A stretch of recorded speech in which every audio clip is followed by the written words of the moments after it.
Hello friends, welcome to my channel. బాగున్నారు అందరూ? ఈరోజు మీకు క్యారెట్ హల్వా ఎలా చేయాలో చూపిస్తాను. మరి దీనికి నేను ఏం చేశానంటే, ఈ స్మాల్ బౌల్స్ ఉన్నాయి కదా, ఈ సైజులో ఒక 3 బౌల్స్ ఆఫ్ క్యారెట్ తురుము తీసుకున్నాను. అలాగే 2 బౌల్స్ ఆఫ్ మిల్క్ తీసుకున్నాను.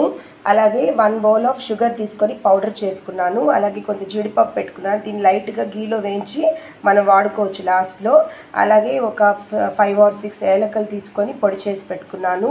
4 టేబుల్ స్పూన్స్ ఆఫ్ గీ పెట్టుకున్నాను. ఇవన్నీ రెడీ చేసుకున్న తర్వాత మనం ఇంక క్యారెట్ హల్వా చేయొచ్చు. చూస్తామా ఎలా చేయాలో? సో ఫస్ట్ ప్యాన్ని హీటింగ్ పెట్టేశాను. దాంట్లో మనం తీసుకున్న గీ అంతా వేసేసేయాలి.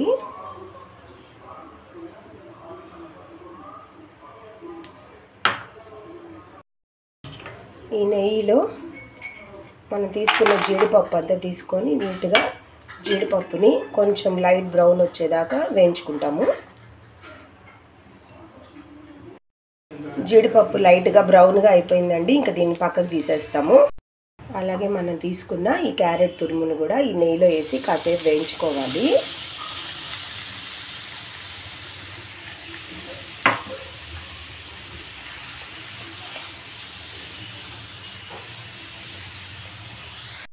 సో దీంట్లోనే కాస్త సాల్ట్ కూడా వేసేసేయండి.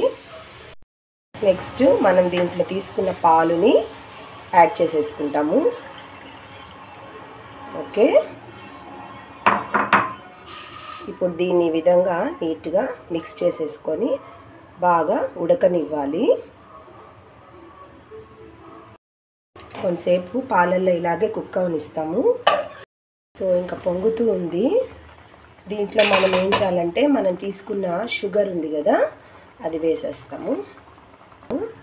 మనం తీసుకున్న షుగర్ అంతా వేసేసి బాగా కలిపేయాలి. కరిగిపోతుంది, వేడిలోనే నీట్గా కరిగిపోతుంది. ఇంకాసేపు ఇదంతా కుక్ అవ్వనివ్వండి.